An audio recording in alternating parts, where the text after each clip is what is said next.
Quel song. Good morning, Yeah, bonjour, Nicole. Good to be with you, my friend. Oh, I tell you what, Robin, we're just going to have fun. This is such a great blessing for me to be able to talk to you. And, I mean, I think everyone's so thrilled about the success of your book. And I think it resonates. I think there's a reason it resonates with a lot of people. And I think one of the things to help them understand is sort of, how we take that beautiful worldview you presented and make it a reality in the kind of sometimes soul numbing, crushing world we live in. Yeah, Yeah, yeah, I think you're right. yeah, for sure. That's the challenge. We're all Yeah. kind of working on that. And Lynn, again, Robin, you're up there with Patti Smith for me. You're one of the two women that I'm just overwhelmed by. But so one thing too is that we're sending out the contest because there's this time sensitive thing on the or the knowledge is out there, the solution is in you. And Robin, I might send you that contest on the email machine if you want to pass it on to any students, that might want to enter the contest. So. Oh, sure. I'd love to learn about that. Yeah. Yeah, it's not just a contest. We're working with Johnny J from A Tribe Called Geek to send the word out everywhere. But everybody has that knowledge within them. We've all been thinking of solutions, especially what you doing in botany and everything. It'd be nice to see what people are coming up with, and we'll give students a platform to talk about their solution on television, radio, Tribe Called Geek that reaches out to 4 million people. So that's enough about me and the contest. I'm going to go away, but you guys enjoy, and I will enjoy on my end too. Awesome. Awesome possum. Okay. Well, I'm gonna start. So let's just kind of start this way, Evan, and you can edit this out. But so I want to welcome everyone to the MONA, the Museum of Native American History, Fall Festival and celebration. And as a part of this celebration, I've got the opportunity to really visit with a dear friend, a colleague, and really, I think one of the most important writers and thinkers in the world today, and who gifted us with this marvelous book, Braiding Sweetgrass, and Robin Kimmerer. And Robin is an ecologist, member of the Citizens Band Potawatomi Nation, and oh my gosh, teaching professor, researcher, and thankfully a writer. Robin, we're delighted to have you here for this discussion. Miigwech, I'm really thrilled to be with you, talking with you, Dan. Well, I wish it were face to face. We had hoped we'd be doing this whole event face to face, but didn't turn out that way. And we just can't seem to get our arms wrapped around that darn virus and get it under control. But I'm hoping that next year we'll be face to face, and hopefully you and I can sit down and we can have not just one discussion, but many discussions. We'll just have to draw on the memories of those many good talks we've had. Absolutely. Absolutely. Well, it's impossible to probably ask you a question you haven't already been asked, or talk about something you haven't already talked about with your book. But I'm going to give you my kind of personal reflection on your book and ask what your thoughts are, in terms of has it produced, the kind of reaction you expected, and, those kinds of things. But I've got like 4 themes that really I am so grateful for you writing this book. And the first one is, you're a trained scientist, but you come at your work fully as an Indigenous woman, as a Citizen Span Potawatomi woman, and you talk about your own journey of trying to, decolonize your language, learn your language, struggle with that. Something I can identify with. The Yuchi people are right now struggling to really revitalize our language again. And it's hard work, it's tough.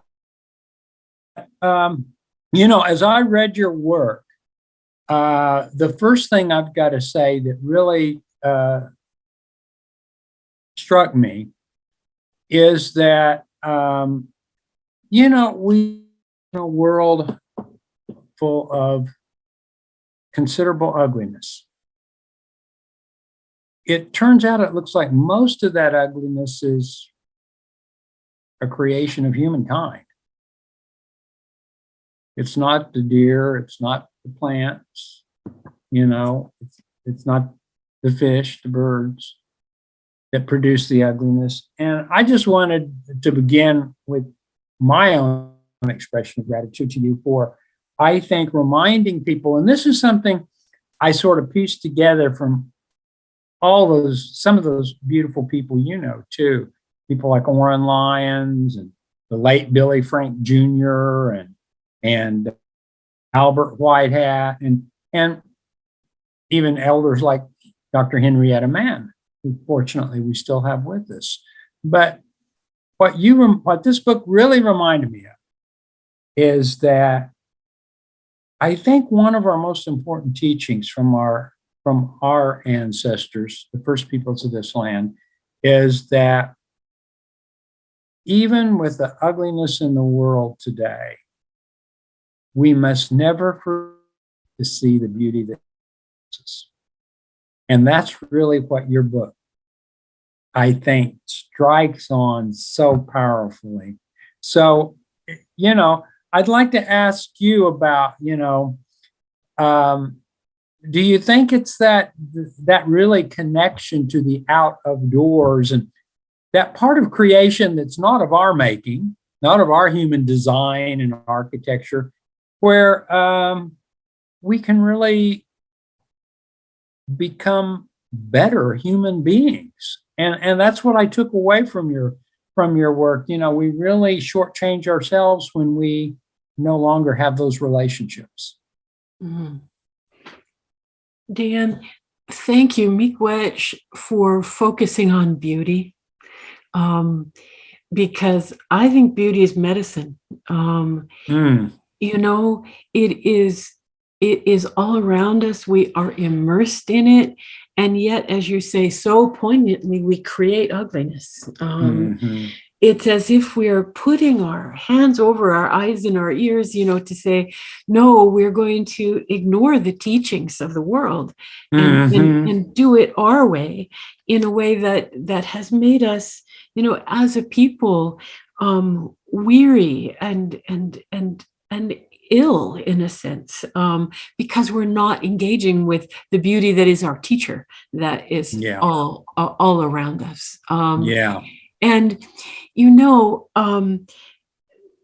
I'm grateful that you're focusing on beauty, because I really wanted in Breeding Sweetgrass, for people who are not attentive and connected to that, to be seduced by beauty, to come to our ideas about the world by the beauty of those ideas, not only the beauty of the natural world, but of our people and our great intellectual and philosophical tradition, in a sense, mirrors the beauty of the world, doesn't it?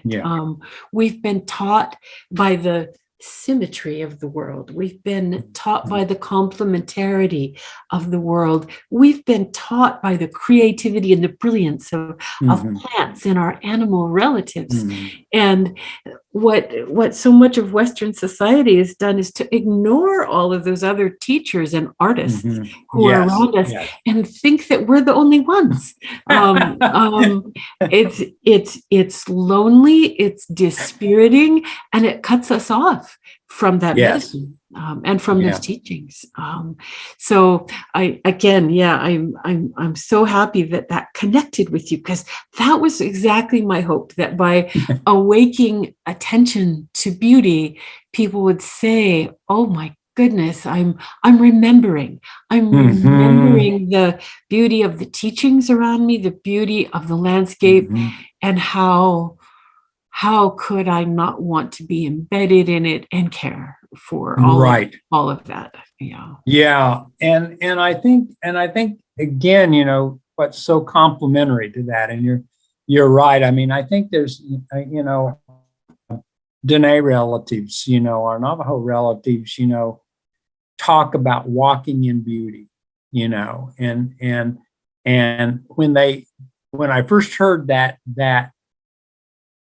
concept of, walking in beauty, I started thinking about that. Yeah, they're talking about being attentive, aware of all that surrounds us, and I think that your book is really, again, it's a gift that really helps people that may be feeling very disconnected, very depressed, alienated. I'm not saying that it has challenges, because we can talk about that too here before I'm done, but I think it does really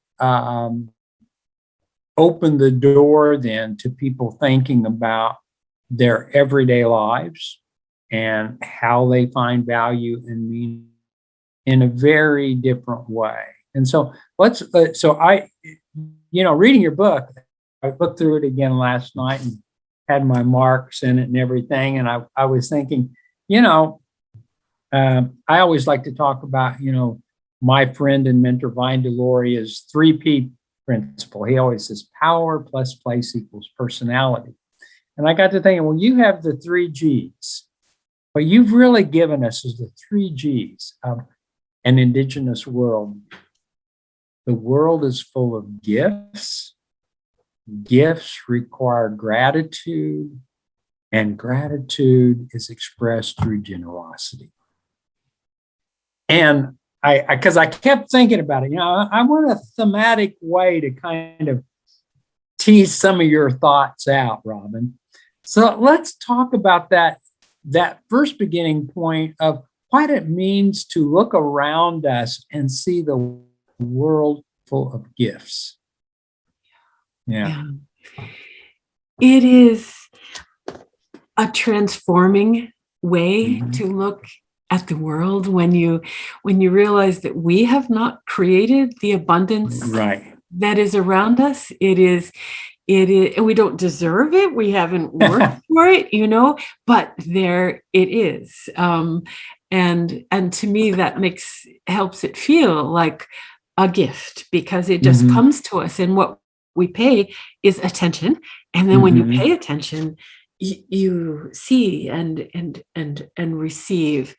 The worldview of the world as gift is also a worldview of abundance, because when you see all of what is present in the world, you can't help but be humbled by that abundance, but also to know that it doesn't belong to us. That's the thing about gifts, right? They're not property. They're verbs. They're not nouns. It's this process of being gifted by the world, and we don't keep those gifts. The notion of the world as gift absolutely creates gratitude, but it also creates responsibility. That when we're given those gifts, we have to remember our original instructions that help us walk in beauty, or the Manobamadiziwin that we talk about in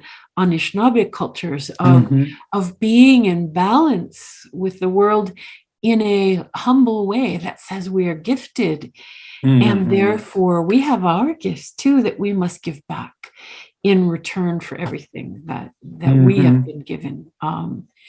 I think seeing the world as gift is also a counterweight to the notions of scarcity, of manufactured scarcity that are tied up with extractive economies and with capitalism.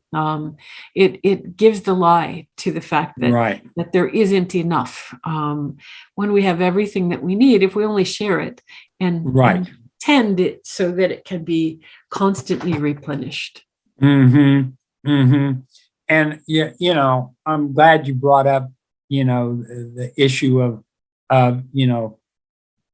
doing that transformative kind of thing in our languages where, we look around us and we no longer see resources, things, but we see relatives. And, so this is, you've heard me tell this story before. This is, one of many I could tell about Orrin and his great oratory. But at the 25th anniversary birthday, Orrin gave this great story. He told a story, and it was one that I think he wrote. And it was about, the battle between man and nature. And he did a kind of a ball game metaphor, and at the end of it, or as a part of it, he says, I'd be real careful about the words we use. He says, people will often come to Onondaga and they want to talk to us about managing resources. And he says, I always tell them, we have no word for resources in our language. When we talk about the forest, the plants and animals, or the water in the forest, he says, we're talking about relatives. And I thought, that's it, and then in your book, I got to tell you, so here's one of my marks, my special mark. And we're right on target, right? Learning the grammar of animacy. How beautiful. And you point out, this is you say, a bay is a noun only if water is dead. When bay is a noun, it is defined by humans, trapped between its shores and contained by the word. But the verb, and what's the pronunciation? Is it wiwigama? Wikwigama. Wikigama. But the verb, wikwigama, to be a bay, releases the water from bondage and lets it live. And I thought, oh man, this is that shift. It's that shift of, seeing the world full of things to a world full of life and living systems. And I think that is a marvelous gift that you've given modern humankind. And I think where we're at is probably that next stage of how do we wrestle with responsibilities then? I mean, I don't know about you, but now again, I'm sort of on the edge of the Bible Belt, and and it's pretty red country. If we get outside the bounds of where University of Kansas and Haskell is, it's a red state, okay, and surrounded by red states. But people around here didn't even want to have the responsibility of wearing a mask because they said, you're violating our inalienable rights. And I was going like, oh my God, this is such an extreme expression of that me, I. It's all about me. And I think that's one of our biggest challenges. What do you think? I mean, oh, absolutely. Absolutely. The hyper individualism where we are, so compelled by what we perceive to be our individual rights that we forget about collective well-being and the fact that each of us has to contribute to that collective well-being. Dan, it goes back again to language. In Potawatomi, we actually have two different conjugations for the word we. Because we is so much more important than I. Cool. We have two conjugations. One is the inclusive we, all of us, me and you, all of us. And we also have a we that doesn't include you. So this notion of we-ness and the collective goodwill and collective well-being is hugely important. And as an ecologist, the notion of I makes no sense at all. Right. If Right. you or I look at our bodies, Dan, I mean, we're not an I, right? We're inhabited by all kinds of microbes, and my bones are made of the same stuff that the rocks outside in my garden are. We're not an island. We are part of a great we, and we have to be responsible to that we, rather than thinking about the rights of I. Back to Oren Lyons, and Yeah. a good friend and colleague and another teacher at Onondaga, Chief Irving Paulus, always would say, yes, the federal government of the United States took their lessons from the Haudenosaunee Confederacy, but there's Uh-huh. one thing that they got wrong, and that is, he says, they wrote a Bill of Rights when they should have written a Bill of Responsibility. Yes. And Yes. I just want to say yes, exactly that. But, I'm also really resonating, Dan, with what you're saying about our reluctance to think about others than ourselves, or to think about our Mhm. responsibilities. Right. And a way that I try to navigate that is to remember that in our original instructions, we're told that every being, you and me and the deer and the maple tree, we were all given gifts, right? When we Mhm. were given this Mhm. gift of life. Right. But that gift is coupled to a responsibility. Right. Right. The bird was given the gift of that beautiful voice and the responsibility to use it, to Mhm. sing us awake in the Mhm. morning, to sing up the sun, right? Right. So can't we humans, instead of saying, well, I'm being imposed upon by my rights being curtailed, couldn't we say to ourselves, I have a responsibility that is manifest in my own gift. What is my Mhm. gift that I can Mhm. give to Mhm. the whole? And it might be wearing a mask. Right. It Right. No, no, Yeah, no. and in all sorts of other manifestations of the way that we as individuals recognize that we have a responsibility to contribute our own gifts for the well-being Yes. of everyone. Yes. That I think that's the missing piece, that we've got to figure out how to get people to recognize that. And I think the part is to begin with that notion of, if you begin to see the world as full of gifts, you know, gratitude is that second G I kept thinking about, that it does make you feel like, man, I have been blessed. I'm so lucky. And it that I think is the seeds then of a sort of responsibility that's no longer a burden.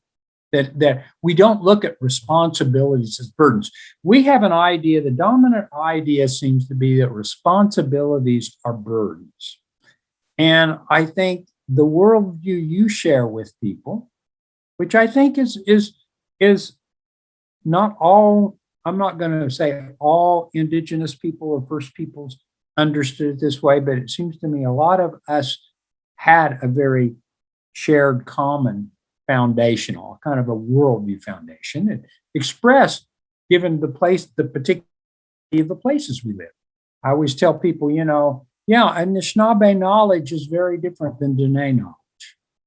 And Dene knowledge is different from Coast Salish knowledge. And our Yuchi knowledge is a very different, from people on the Northern Plains. Why is that?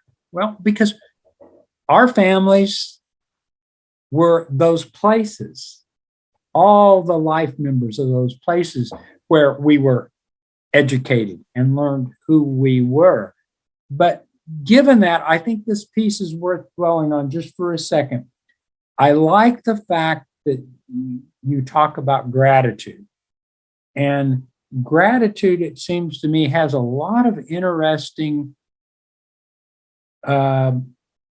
consequences. that happen once accepts a position of gratitude.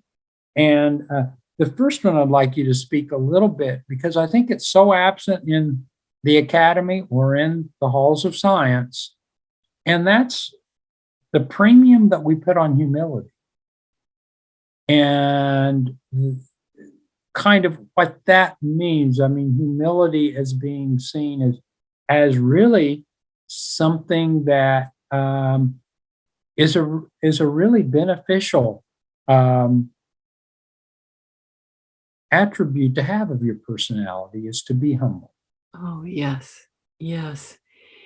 And as I'm sure you know, Dan, I think the word of humility can kind of get mistranslated because of sort of a Christian view of what Right. humble means is, I am lesser than, I am self-effacing, I am. Right. But I like to remember that word humble and humility, even in Western languages, comes from the same root word as soil, as humus. So, that humility is to say, I am part of the earth. I am part of the earth.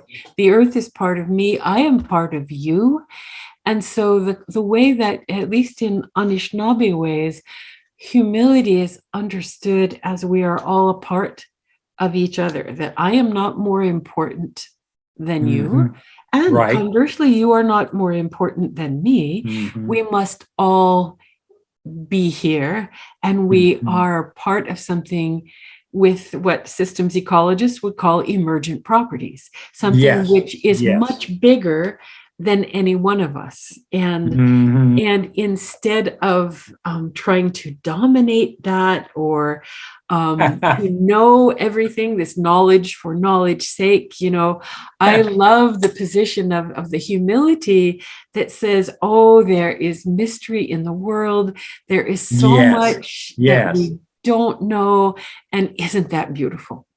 Yes. And I'm so glad you brought up that element of mystery, because it seems to me that one of the things that humbleness in this sense, connected with gifts, with a sense of gratitude, that it really captures that we need now more than ever, is just in a discussion with my students last week about this, and we were talking about the fact that, in many of our tribal traditions, the people that become most suspect are the know-it-alls. And I think sometimes what happens, because there could be nothing worse than to present yourself as a know-it-all, because that would tell us immediately that person's a fool. That person has got to be foolish and is not living fully mindful of the world around us. And so I think this is important because, again, it's not self-effacing. It's a position of humbleness, but that is the other key that sort of turns back around on itself and says, this is why we need to pay attention to our relatives.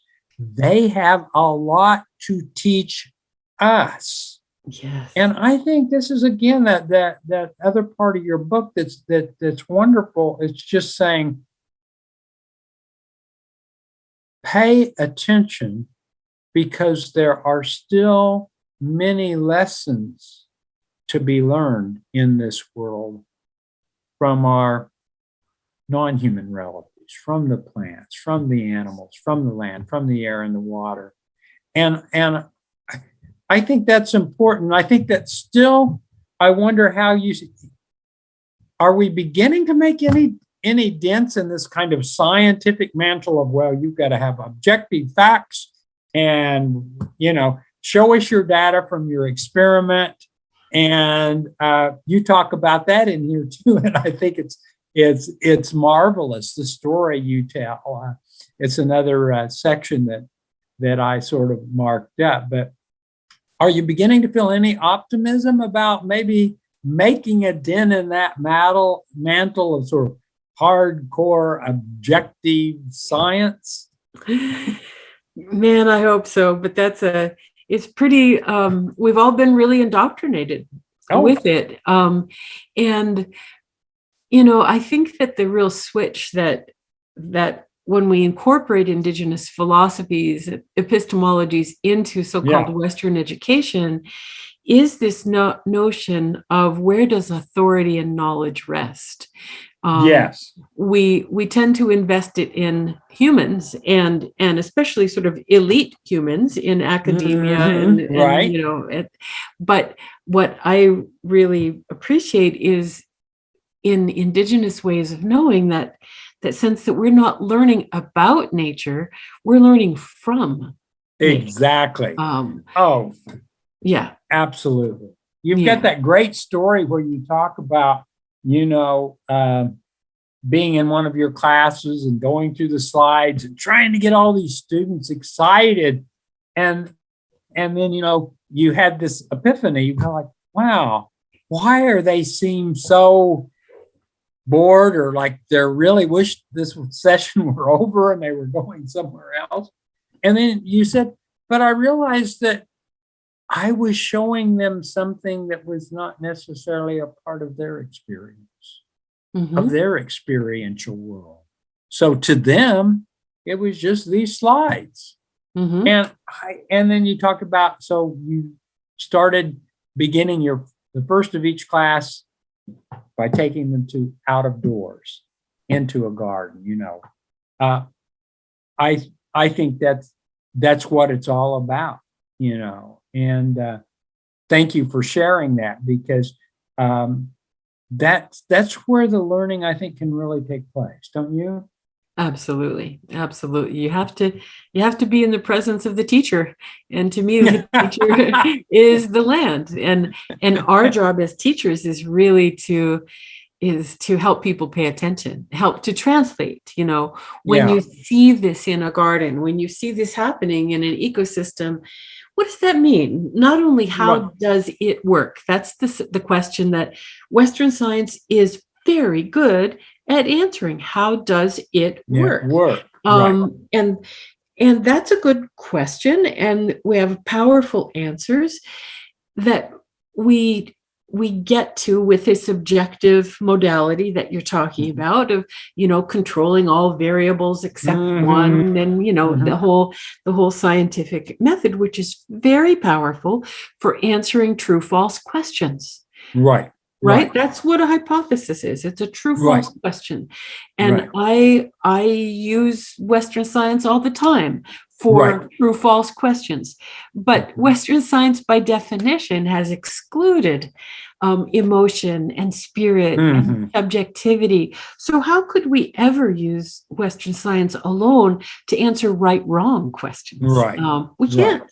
We can't. And that's where using both of these ways of knowing becomes Mhm. really imperative that we Right. reclaim our the presence of values in our Yes. questioning and our answering. Yeah. Well, and I think and so I think this is where your book is going to generate really a lot of complementary discussions and work that we need to carry on. And one of those is sort of, okay, let's think about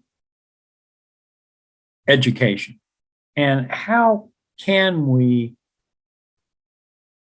be creative in the way we approach education so that we get children out of doors more, so that we let children have that true kind of knowing through not just a logical inquiry, but through an experiential inquiry. That it's about experience. I always say that, again, it's a simple, I tell my students, okay, here's a simple formulation. We were talking about this in a class earlier, one of my classes, and I said, how did our ancestors gain all this wisdom? And, they kind of thought, and I said, because, their classroom, and again, you talk about this in the book, their classroom, their Walmart was the forest, was the marshland, was the prairie. And you don't have to romanticize it. this is what I like also about you. You capture the beauty, but you're making the point. This is known. This isn't just some sort of abstract pipe dream, but these gifts, the gratitude you feel, the beauty you get introduced to is all around us. But you have to be mindful, and you do have to make an effort to sort of, be ready to receive those gifts. And I think that that's really important. Yeah. I've got Well another said. question for you here. And so that third G I thought of. So I had, gifts, gratitude, and then generosity. And I think, that is so much a part of who we are as first peoples of this land. Mm-hmm. Tell me about the experiences of generosity that you've received and that have helped, you really do the work that you're doing. Oh, I love that question, Dan. The thing that comes to mind immediately is the generosity of teachers, of cultural teachers, people who have shared a story, people who have shared a word, people who have invited me and others in just to listen. I'm so grateful to all of those teachers who probably didn't even know that they were teaching me. But and some who did. Yeah, right. Yeah. Right? Yeah, right. You have both, really. Yes. Yeah. Yeah. So the cultural teachers, the knowledge holders who cultivated the space and the preparation for sharing knowledge. Right. So many different teachers, and I couldn't be more grateful. And those teachers, of course, are not only people that I might have sat around a fire with, or they're our ancestors too, because each of us absolutely have that responsibility. And maybe I feel it especially now, becoming an elder, of you have that responsibility to share what you've learned, to be that teacher. So some of the examples of generosity for me come primarily from knowledge sharing. Sharing. And that knowledge sharing is coupled with one of the things you and I have been talking about, which is attention. Those teachers have paid attention to say, oh, I think I know what this person needs to know. And so they give you that gift, not telling you what to do with it, but saying, here it is. And it might be years before you know what to do with this, but pay attention to what you've been given, and then give it away again. Well, your book, to me, embodies one of the first explicit lessons Vine Deloria gave. So, he called me up in 2000. He says, hey, I'm going to do this book on Indian education. I want you to be my co-author. Of course, I was floored, and I was like, oh my gosh, and I remember, so a couple of months passed and we started writing and stuff. And he finally says, hey, send me a couple of the chapters you wrote. And so I mean this by way of a way to compliment what you have accomplished, Robin, because I think you embody this lesson so well. I sent him my first couple of chapters. And so the idea was I would just sandwich my chapters in between Vine's chapters that he had written, about 6 or 7 essays that had originally appeared in Winds of Change and then got published as a little thin book by ACES called Indian Education in America. Okay. That was the first kind of version. And they called me, says, well, I want to read you that, sandwich your stuff in between. I said, well, what do you want? He says, elaborate, critique, react, do your own thing, whatever comes to your mind. So I thought, wow, that's generous. Again, very generous. No, this is what I want you to do. He was just very open-ended. So I sent him my first couple of chapters. I was on pins and needles waiting to get something back. And about 2 days later, I get this email from Vine. And it was real short. It said, Dan, who is going to read this? Question mark. And I thought, oh my God, what did I do? I said, I told Mern, I said, okay, I got to call Vine. I think I messed up or something. And anyway, so I called Vine up. I said, Vine, I got your email. And your questions got me a little bit perplexed. I mean, and he goes, well, he says, young man, he says, you're one of these college educated Indians. And he says, I know that you put a premium on these highfalutin words and vocabulary that you develop as a PhD student. And he said, he says, if we were going to write this book for other scholars and professors, he said, we'd probably do some of that. He says, but if we want this book to have an impact, he says, think about writing to your aunts and uncles, to your mom and dad. State the complex ideas you have in ordinary language as simply as you can. And I tell you what, that was the best advice I've ever given. Because he said, he says, you can write that other kind of book and it'll get sold to libraries. And if you're lucky, a couple of 500 copies will be sold. And if you're really lucky, 10 PhD candidates will look at that book over the course of their struggles. He says, but it'll never be read by the general public. And he says, this is who we want to write to. We really want change to occur. Write in a way that it resonates with ordinary people. And I just wanted to say, braiding sweetgrass is one of the best examples of that I have seen from an academic. You've got the sophisticated ideas in there, but you say it in ordinary language that really any reasonably a high school graduate can read and say, okay, yeah, I get her point. So thank you for that. But that was one of the gifts that Vine gave me. He said, hey, write, just don't use the jargon. In fact, it was kind of funny. He says, you can leave a few of those things in here. He said, because I know those younger Indians, they really like that. that jargon. He says, so we don't want to lose them completely. He said, you can leave a few of those things in there. So I said, okay. But I've struggled with that. Yeah. But thank you.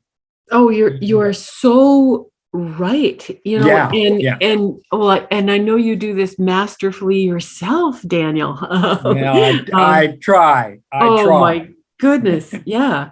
To be able to take these really complex, multi-layered ideas and reveal them so that people start to say, oh, I get that. That is an idea that I could inhabit, that I could use. And as academics, we're trained, right? We're trained to use this language which excludes people rather than invites them in. And boy, when I first started trying to write for a public audience, I found it really hard. I always felt like I had this little editor sitting on my shoulder saying, you can't say that. You can't say that without footnotes and citations. And it took me a long time to be able to say, yes, I can. Yeah. Yes, I can. Yes, you can. And yes, you did. And we are all thankful. Well, listen, this hour is going too quickly, but I've got a final question I've got to ask you. So the theme that we're using is an idea that it's not my idea. It sort of emerged in the Haskell campus about 15 years ago. A couple of classes had discussions, and we still to this day don't know exactly the genesis of it, but we started talking about this idea of indigenous ingenuity, the application of ancient wisdom to solve very modern contemporary problems. So I'm going to ask you to think a little bit about indigenuity. Where would you say in your work you see some opportunities for young people to really explore their own traditions so that they might be able to address some of the contemporary issues we seem hard pressed to solve using the dominant worldview? Where do you see those opportunities for indigenuity? Yeah. Just that formulation, Dan, is such a contribution to our broader dialogue, right?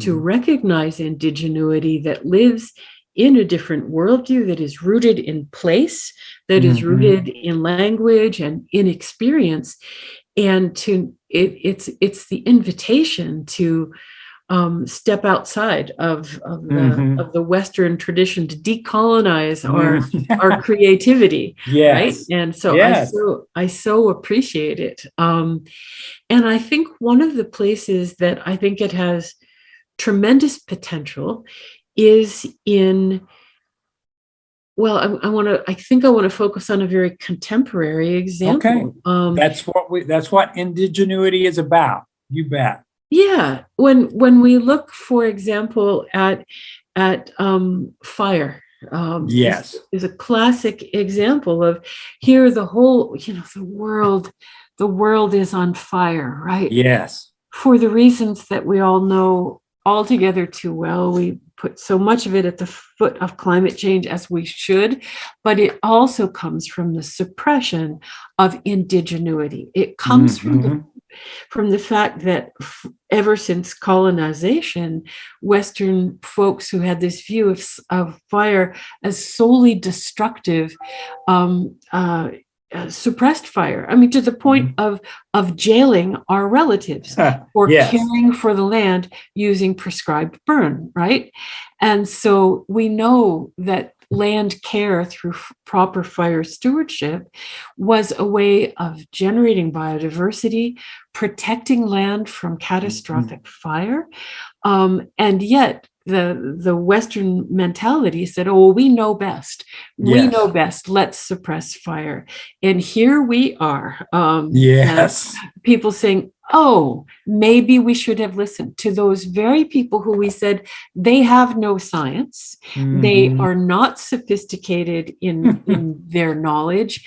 And so we're going to ignore that knowledge, and we are paying that price today. The land is paying that price. And so there are places gratefully on the planet where I think in Australia with the Fire Sticks Alliance, where the so-called federal land managers are now turning to Indigenous knowledge holders for land stewardship. It's beginning to happen in this country as well. There's many, many other examples, but I think that's a particularly timely one, is to turn back to our knowledge of how to care for land, to harness the creative power of fire, not just to name it destructive, but to use it well. So that's an example, I think, of indigenuity to reclaim for the benefit of all our relations. I really thank you for that example, because, as I've tried to unpack this idea and trying to use it in my work, the thing I keep thinking about, is that one of the things we have to fight, and again, your work, I think, is the embodiment of this, Robin. Again, I'm grateful for your work, is that people want to always think about us in the past tense. They want to think about culture. Oh, let's go into music. Go to the museum and you can look at that Anishinaabe culture. Or you go to the museum, you can look about the ancient mounds of the Yuchi people. And I'm going like, well, we're still here. And our cultures don't die, they're living. And I think it's really the key thing we've got to really get people to understand is that cultures continue to grow. There are changes, but that I think the beauty you've given us, and I want to go back to where we started, the beauty in what you shared in braiding sweetgrass is that that knowledge is all around us. And it's not too late for humankind to make some changes. I've been fond of saying lately that I believe the most important voices in the 21st century will be Indigenous voices, because I think they still hold on to this wisdom that we desperately need today, to recognize that amongst all the ugliness surrounding us, there's still tremendous beauty. Yeah.